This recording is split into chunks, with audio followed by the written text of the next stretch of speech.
وَإِذْ قَالَ ابراہیم، ایک اور مثال یاد کرنے کا ہے جب فرمائے ابراہیم علیہ السلام نے رب ارینی کیف تحیی الموتیٰ، اے پروردگار دکھا مجھ کو کیسے اٹھاتے ہیں مردوں کو، مردوں کیسے زندہ کرتے ہیں۔ کہیں نمرود مجھ سے پوچھ لیتا تم نے دیکھا ہے کہ خدا نے کسی کو زندہ کیا ہے؟ خدا ہے میں کیا کہتا؟ اللہ نے کہا قال ولم تؤمن، اللہ نے کہا مانتا نہیں، قال بلا ولکن لیطمئن قلبی، فرمایا ہاں ہاں علم نبوت کے تحت، علم ایمان کے تحت مجھے علم دلائل کے ساتھ حاصل ہے، لیکن اور ہی مضبوط ہو جائے بات کیا کہنا ہے۔ سبحان اللہ۔ یقین کے 3 درجے ہیں، ایک علم ہے اس کو کہتے ہیں علم الیقین، ہم سب جانتے ہیں کہ اللہ کے ہاتھ میں موت و حیات ہے، اس میں کوئی شک ہی نہیں۔ دوسرا ہے حق الیقین، جب ہمارے سامنے کوئی مر جاتا ہے، اور تیسرا ہے عین الیقین، جب خود مر جائے۔ اعلیٰ درجہ عین الیقین کا ہے۔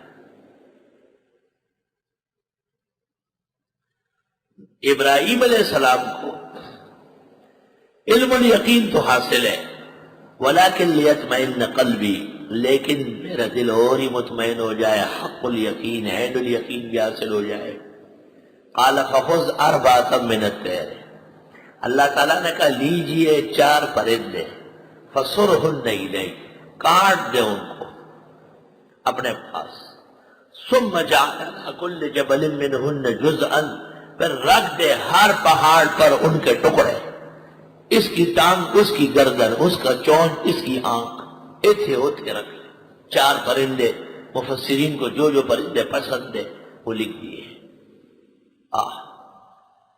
ثم ادعوہن، پھر آواز دے، طوطے اڑ کے آ، کبوتر اڑ کے آ، مور اتیا، اوے چرگے دی خراشا، ثم ادعوہن، پھر پکار ان کو، یاتینک سعیا، آ جائیں گے آپ کے پاس دوڑ لگا کر۔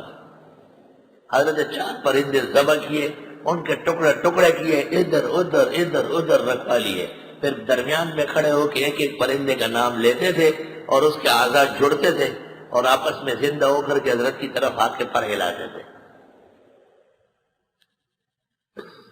وَعَلَمْ، جان لو، ان اللہ عزیز حکیم، بے شک اللہ غالب اور حکمت والے ہیں۔